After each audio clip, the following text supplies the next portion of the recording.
Shalom sahabat-sahabat podcast KJKT. Di episode kali ini kita kedatangan tamu yang luar biasa, Ibu Gum Indri Wahyuni, yang juga dikenal sebagai Ibu Darmani.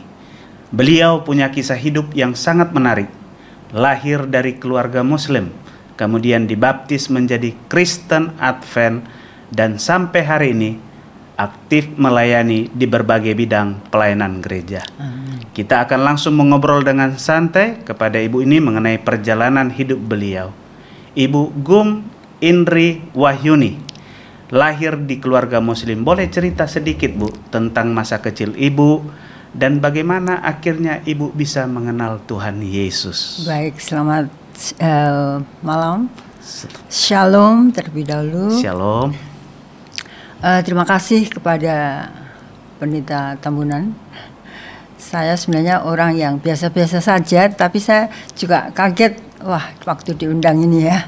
Tetapi baiklah, untuk memberikan kesaksian bahwa kami memang dari keluarga Muslim, baik ayah maupun ibu ya. Dari ibu itu malah naib ya, naib itu dulu yang menikahkan orang menikah ya, jadi fanatik sekali ya. Ketika tahun 65, ibu saya pertama kali mengikuti KKR. Tapi bukan karena ingin melihat bagaimana KKR itu sebenarnya, tetapi eyang saya, jadi mertua ibu saya menyuruh pada waktu itu tahun 65 itu kan zaman susah ya. Iya.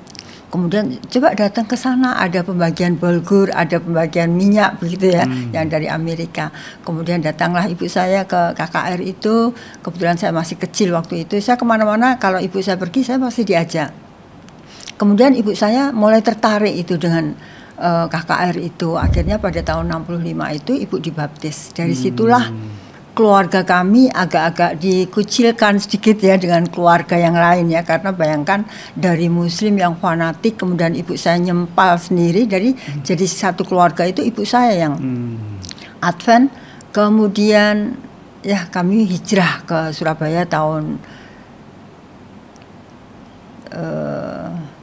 68 ya, 1968 kita hijrah di Surabaya. Kemudian 1 bulan di Surabaya kita mulai mencari ibu saya dengan saya, adik saya nomor 5, saya kebetulan nomor 4, 7 bersaudara, mencari gereja Advent ya, yang dekat dengan rumah. Sebenarnya juga nggak dekat juga sih, mungkin sekitar 5-6 kilo begitu dari rumah saya, yaitu di Diponegoro, di jemaat gereja Diponegoro.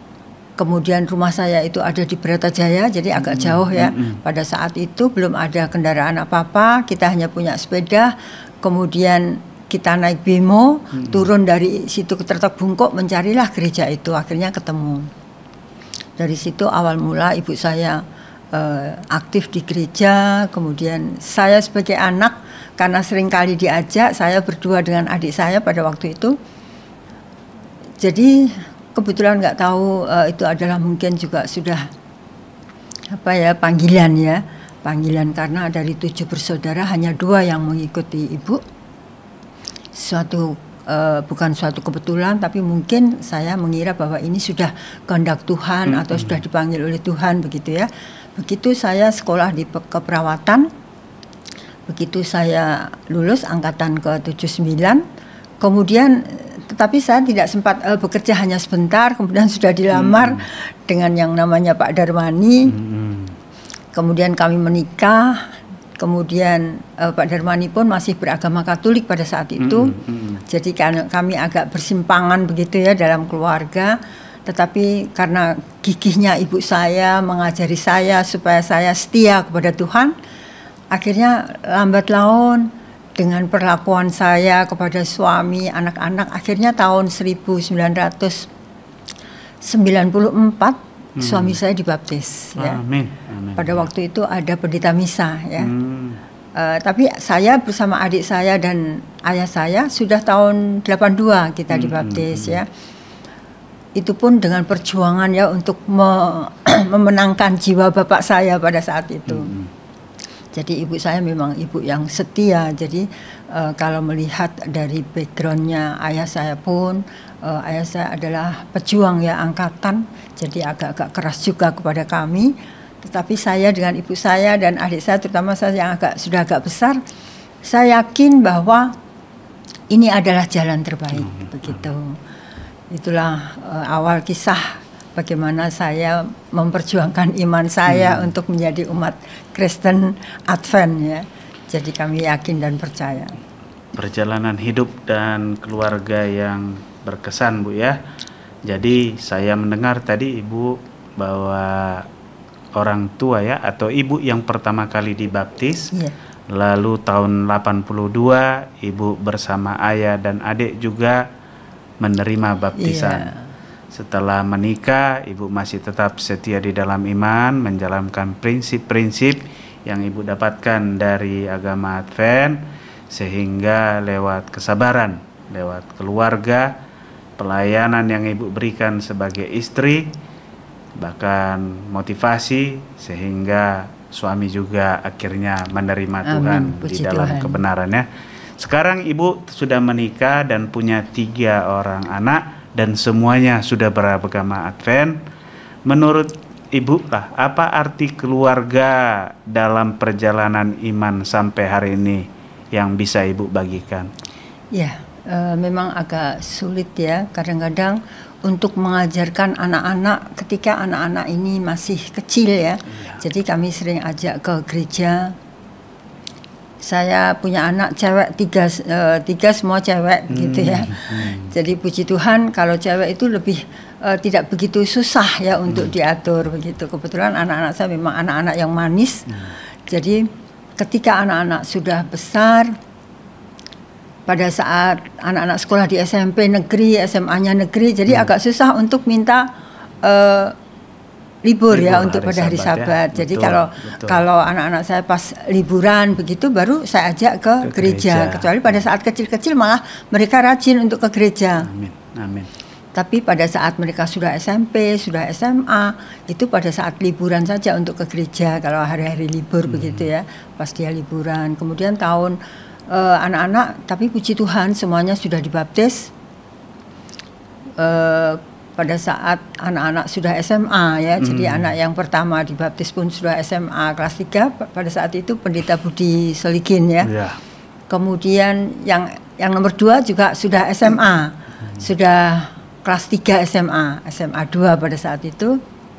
Kemudian yang nomor 3 pun sudah SMA baru dibaptis. Jadi semuanya setelah SMA itu baru dibaptis. Tetapi puji Tuhan anak-anak ini saya bersyukur jadi anak-anak mau melayani ya, walaupun dia dengan kesibukan kuliah atau apa, dia mau melayani di jemaat gereja Dukuh Kupang ya. Jadi pada saat tahun 83 kita bergereja sampai 83 itu masih ada gereja di Diponegoro. Kemudian kita pindah di jemaat gerejanya pindah di Dukuh Kupang saat itu ya. Jadi kami berumah di Karamjangan saat itu. Jadi pada saat itu ada Bapak Paulus, kalau Bapak mengenal ya, Bapak Paulus itu juga aktif. Jadi kalau ke gereja saya diajak, saya membawa anak saya kecil, yang paling kecil itu. Puji Tuhan, akhirnya anak-anak pun bagi saya keluarga ini adalah sesuatu yang harus saya pertahankan imannya, begitu ya. Saya percaya bahwa seorang ibu ini adalah yang mengendalikan anak-anak. Jadi adalah ibu seorang teladan. Jadi harus menjadi teladan ibu ini. Kalau ibu ini tidak beriman dan tidak mempunyai keteladanan untuk anak-anak, susah juga untuk mencari untuk mendapatkan anak ini untuk sukses. Itu yang saya rasakan. Karena saya melihat ada saudara, dia Kristen juga, tetapi yaitu istrinya tidak begitu memperhatikan anak-anaknya. Sedangkan saya terus terang saja, anak-anak ini sekolah saya antar ya. Jadi kalau pagi 5:30 kita mengantar anak-anak sekolah sambil sarapan di mobil begitu. Akhirnya mendapatkan hasil. Saya merasakan bahwa ternyata ibu ini berperan penting di dalam keluarga ya. Walaupun ayah juga sangat penting, tetapi karena ayah ini mencari nafkah, bekerja, pulang berangkat pagi. Anak-anak belum bangun, ayahnya sudah berangkat, kemudian anak-anak sudah tidur, ayahnya pulang begitu Pak, kerja di Bank Indonesia pada saat itu ya. Jadi pulang malam jam 11, jam 12 karena waktu itu belum ada elektronik yang digital ya. Jadi semua manual begitu pada saat itu ya, sekitar tahun 90-an begitu. Tetapi puji Tuhan anak-anak ini anak yang menurut sehingga sukses dalam kuliah, kemudian sudah bekerja, kemudian menikah. Puji Tuhan, walaupun menikah pacar-pacarnya itu bukan Advent sebenarnya, tetapi kami yakin inilah saatnya kita untuk menarik jiwa, begitu ya. Jadi saya tidak membatasi dia berhubungan dengan siapapun, maksudnya berkawan gitu ya. Jadi yang pertama itu dengan Muslim juga Pak, sehingga pada saat itu sampai 7 tahun baru dia menikah sama pacarnya itu, karena orang tuanya tidak setuju begitu ya. Tapi ini nekat anak ini begitu, sampai saya panggil pengacara ini, terus terang saja ini ya. Jadi itulah perjalanan anak-anak saya. Puji Tuhan semuanya sekarang sudah Advent, dan anak yang terakhir pun dari Katolik menantu, tetapi Tuhan menghendaki lain. Jadi pada saat COVID dia pun diizinkan untuk istirahat sementara. Anak masih kecil, cucu saya masih umur 1 tahun, tetapi puji Tuhan anak saya tegar ya, sekarang juga melayani di jemaat Kediri stasiun ya.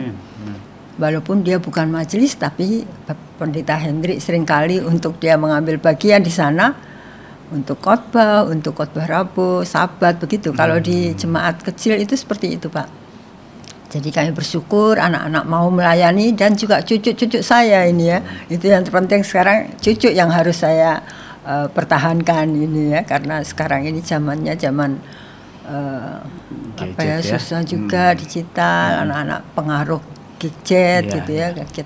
Jadi itulah yang harus seringkali saya pertahankan untuk cucu-cucu saya. Menarik sekali Bu ya perjalanan hidup Ibu, bagaimana pengaruh keluarga dan pengaruh Ibu di dalam keluarga. Betul. Yang puji Tuhan karena kesabaran, teladan, anak-anak dapat meneladani iman yang Ibu yakini, bahkan suami pun akhirnya dapat bersama-sama di dalam iman ya, dalam iman. Bu, ini menarik sekali nih Bu, karena saya melihat dan mendengar Ibu memiliki latar belakang pendidikan adalah keperawatan ya, keperawatan. Menurut pengalaman Ibu, apa pengalaman yang paling berkesan sebagai perawat, atau bagaimana dulu? Kenapa memilih jurusan keperawatan? Begini, pertama itu karena orang tua keadaan pas-pasan ya. Jadi supaya anak ini segera lulus kemudian bekerja begitu Pak. Pertama ya, karena kalau sudah lulus dari kesehatan itu biasanya cepat sekali untuk dapat pekerjaan. Betul. Kemudian kami mendapatkan apa istilahnya ya. Jadi kita diberikan kesempatan ya untuk supaya bisa menjadi pegawai negeri pada saat itu ya. Tetapi karena saya sudah dilamar tahun 79 itu, begitu lulus kami menikah gitu ya. Jadi tidak sempat hanya bekerja beberapa bulan begitu ya. Karena ikatan dinas maksudnya ya. Jadi setelah 2 tahun baru saya bisa mengambil ijazah itu Pak, karena itu ikatan dinas.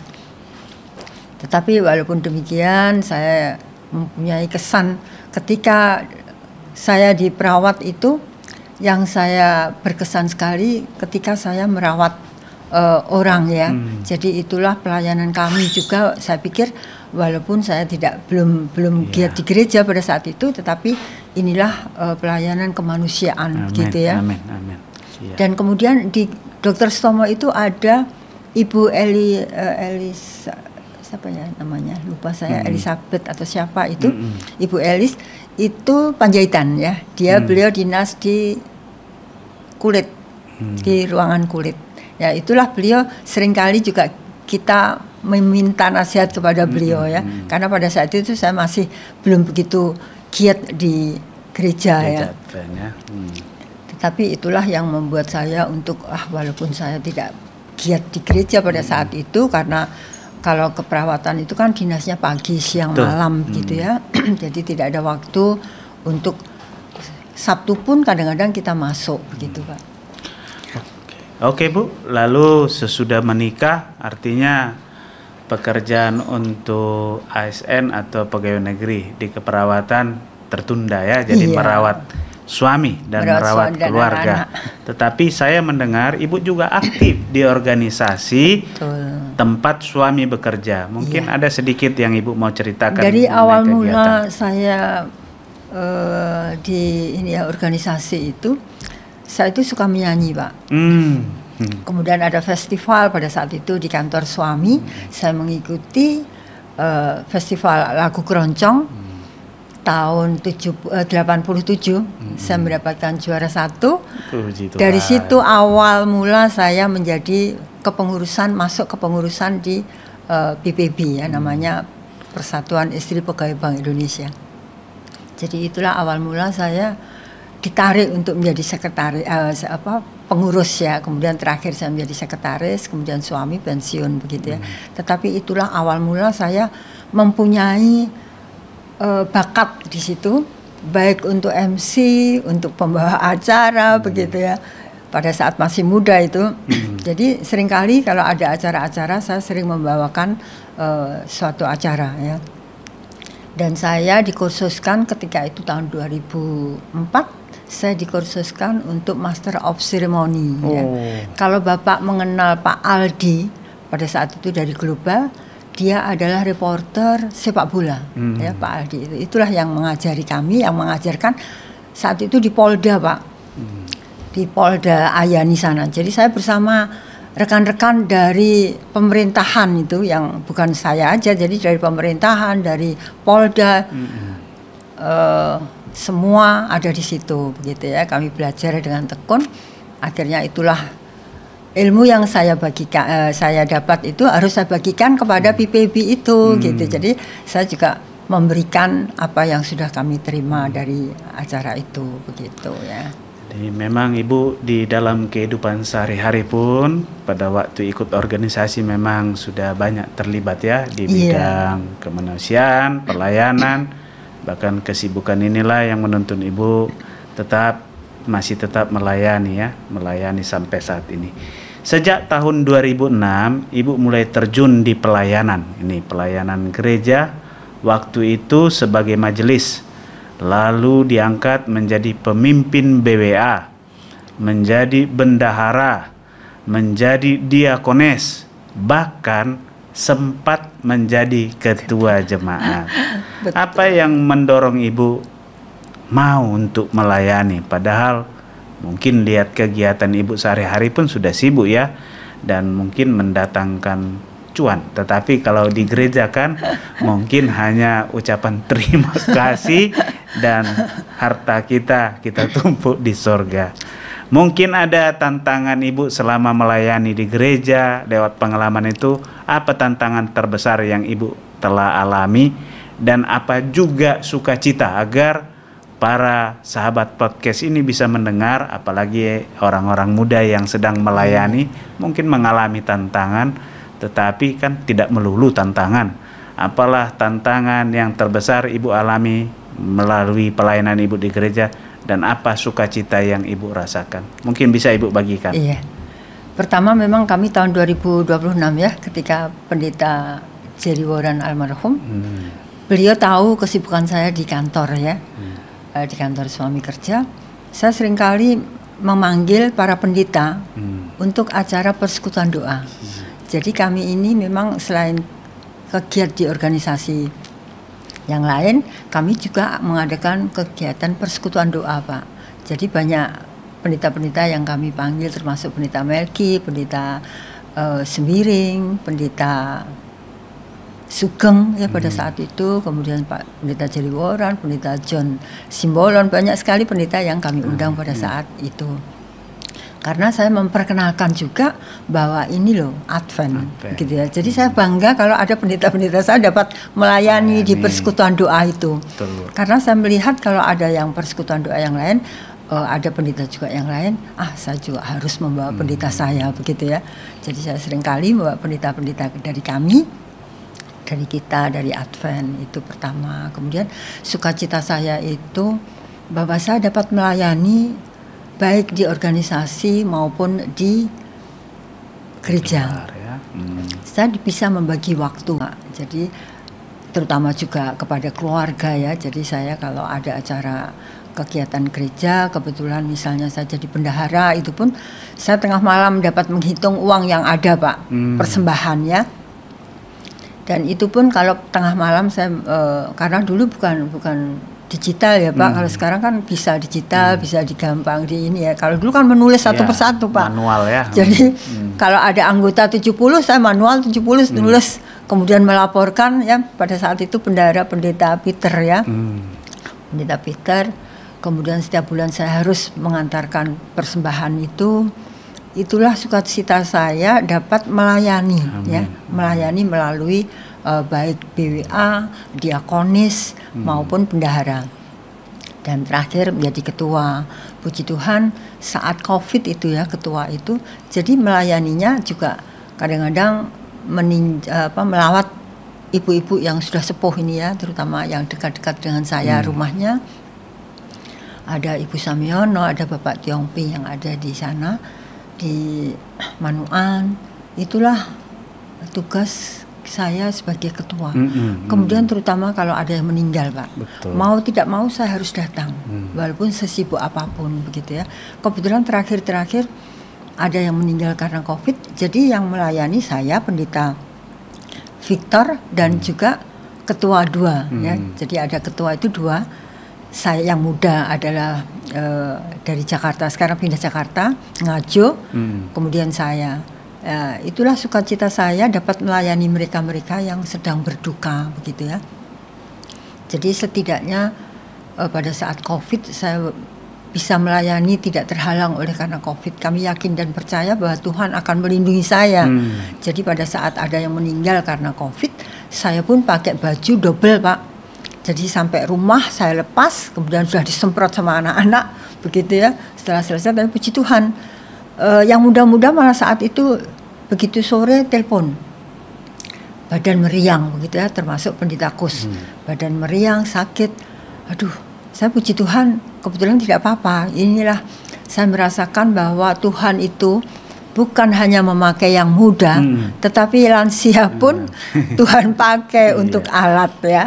Jadi supaya kita tetap setia kepada Tuhan, apapun yang kita lakukan hanya untuk kepujian bagi nama Tuhan, bukan untuk diri sendiri gitu. Iya. Jadi lewat pengalaman yang Ibu bagikan, jadi siapa saja kita, baik tua, muda, mungkin kita merasa bahwa kita ini biasa saja, tetapi pada waktu kita melayani Tuhan akan memberikan kemampuan. Dan banyak sekali jemaat yang menerima impact lewat pelayanan yang Ibu berikan. Itu yang membuat Ibu saat ini dipercaya sebagai pemimpin BWA Distrik Surabaya, Gresik, dan Sidoarjo. Bagaimana pengalaman memimpin di level distrik ini, Bu? Yang terdiri dari 3 distrik ya, SGS ini terdiri dari 3 distrik. Mungkin ada pengalaman yang Ibu mau bagikan. Ini agak berat juga ya, Pak. Semakin tua saya diberikan kepercayaan untuk distrik begitu ya. Kalau masih di jemaat mungkin kami masih bisa karena masih banyak jemaat yang untuk berpartisipasi ya untuk pekerjaan Tuhan. Seperti pendeta begitu. Saya tidak menyangka bahwa saya juga pada saat pemilihan saya dipilih itu tidak menyangka, Pak, karena saya tidak ada keinginan untuk menjadi ketua di BWA distrik ya. Saya hanya ingin melayani begitu saja pikir saya. Tapi begitu ada pemilihan nama saya unggul begitu ya, saya kaget juga. Aduh gimana Bu Shirley begitu ya. Wes enggak apa-apa Bu Darmani, kita jalani saja. Oke. Akhirnya dengan bantuan rekan-rekan BWA SGS pun kami dapat melayani ya. Jadi itu adalah sukacita dan pengalaman tersendiri bagi saya. Karena tetapi jangan lupa bahwa semuanya itu adalah untuk kemuliaan bagi Tuhan. Dan setiap ada pelayanan kami berdoa terlebih dahulu supaya Tuhan memampukan saya. Karena tidak mungkin saya tanpa pertolongan Tuhan saya bisa melakukan gitu ya. Jadi saya senang melakukan apalagi di Sukorejo ya, saya sering juga dipanggil untuk melayani di sana. Puji Tuhan dengan pendeta Baitanu. Jadi itulah pengalaman-pengalaman saya, kemudian di BWASGS atas kerjasama dengan para pengurus, kami dapat melayani juga di distrik Madiun pada saat itu, tahun kemarin ya, untuk tahun ini belum. Jadi kami dapat melayani distrik Madiun untuk 3 jemaat, baik di Kalasan, di Dr. Stomo maupun di Cawi begitu ya. Itu adalah sukacita tersendiri, dapat membawa ibu-ibu untuk dapat saling mengenal lebih dekat, kemudian saling melayani begitu. Jadi itulah sukacita dan pengalaman yang tidak saya pikirkan pada waktu dulu ya. Jadi ini adalah suatu berkat daripada Tuhan karena saya dipercayakan untuk menjadi pemimpin SGS ya gitu. Jadi itulah pengalaman kami. Pengalaman yang luar biasa sekali, Bu. Saya melihat Ibu dari muda sudah aktif di dalam pelayanan kemanusiaan, bahkan dipercaya di organisasi, bahkan di ruang lingkup jemaat Ibu sudah memulai pelayanan apapun, dan Ibu tidak pernah menolak panggilan. Betul. Bahkan di usia yang sudah tidak muda lagi sebenarnya. Betul, ada pesan juga kepada sahabat-sahabat podcast, jangan pernah menolak panggilannya. Betul. Ada banyak alasan yang membuat kita untuk tidak melayani, tetapi Ibu tetap menerima panggilan Tuhan bahkan di usia yang sudah tidak muda lagi. Mungkin ini terakhir, Bu, sesi yang terakhir, ada pesan dan harapan kepada sahabat-sahabat podcast yang masih muda, khususnya kaum wanita, karena Ibu pemimpin BWA Surabaya, Gresik, dan Sidoarjo. Kalau boleh memberikan pesan apa yang Ibu mau sampaikan kepada umat-umat Tuhan atau jemaat yang mendengarkan podcast ini, khususnya kepada orang-orang muda, kaum wanita? Jadi yang pertama, jangan sekali-sekali menolak apabila ada tugas untuk melayani. Amin. Ya, karena saya dididik dari ibu saya, jangan pernah menolak untuk dalam pelayanan, begitu ya. Apapun pelayanan itu, sekecil apapun, Tuhan akan mencatatnya ya. Untuk ibu-ibu wanita bakti wanita Advent, sekecil apapun pelayanan kita di mata Tuhan adalah sangat dihargai. Jangan melihat kanan kiri, atau mungkin kita kadang-kadang sudah tua dapat melayani begitu ya, kadang-kadang ada seperti itu. Tetapi jangan dilihat orang lain. Bagaimana kita melayani Tuhan dengan hati yang tulus, dengan sungguh-sungguh. Jangan sekali-sekali menolak, dan kita sebagai wanita harus tetap mempunyai semangat dalam pelayanan walaupun sesibuk apapun, tetapi jangan lupa jangan meninggalkan tanggung jawab kita kepada keluarga. Seperti itu ya, bagi ibu-ibu muda mungkin ya, yang masih anak-anak kecil, kita bisa melayani apapun yang kita kerjakan adalah untuk pelayanan di dalam kemuliaan Tuhan ya. Jadi bukan untuk diri kami sendiri, tetapi itulah untuk kepujian bagi nama Tuhan. Jadi jangan kita menolak. Itu pesan dari ibu saya ya. Jadi dulu seperti itu. Jadi supaya kita tetap semangat bagi ibu-ibu wanita, bakti wanita Advent, baik yang muda, yang masih remaja, masih yang sudah ibu-ibu, mungkin kita terus tetap semangat. Gitu ya. Kalau tadi pesan, mungkin apa harapan Ibu untuk masa depan gereja kita ke depan? Ya, harapannya gereja tetap berdiri teguh. Amin. Ya Pak. Supaya kita menjadi mercusuar sebagai gereja Masa Advent hari ke-7, kita bisa dilihat seperti bangsa Israel, bisa dilihat oleh bangsa-bangsa lain. Kita pun menjadi umat-umat Tuhan yang setia, dan kita tetap mempertahankan 10 perintah Allah ya.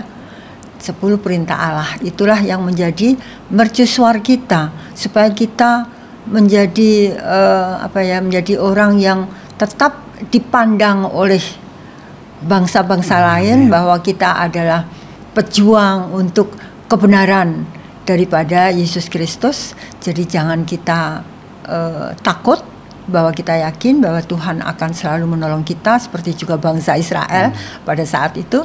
Jadi kita semoga gereja ini, Gereja Masa Advent hari ke-7 tetap berdiri teguh, menjadi mercusuar dimanapun berada. Ya. Terima kasih banyak Bu untuk obrolan yang sangat berbobot ini.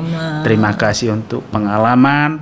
Terima kasih juga untuk motivasi kepada umat-umat Tuhan, khususnya orang muda dan kaum wanita yang ada di lingkungan gereja Advent. Kepada sahabat-sahabat podcast tadi ada pesan ya, pesannya jangan menolak panggilan. Harapannya semoga pada waktu kita melayani dapat menjadi mercusuar agar dapat dilihat karena kita adalah umat pilihan. Terima kasih banyak Ibu Gum Indri Wahyuni untuk kesaksian dan cerita hidup yang luar biasa yang sudah dibagikan pada siang Sabat. Dari perjalanan keluarga, pendidikan, sampai pelayanan, kita bisa belajar bahwa kasih Tuhan selalu nyata dan pelayanan adalah panggilan yang mulia. Sahabat-sahabat podcast KJKT, semoga obrolan ini dapat menjadi berkat buat kita semua. Sampai jumpa di episode selanjutnya. Saya Pendeta Tambunan, mohon undur diri. Mari menginjil, KJKT hebat. KJKT hebat, mari menginjil. Tuhan memberkati. Amin.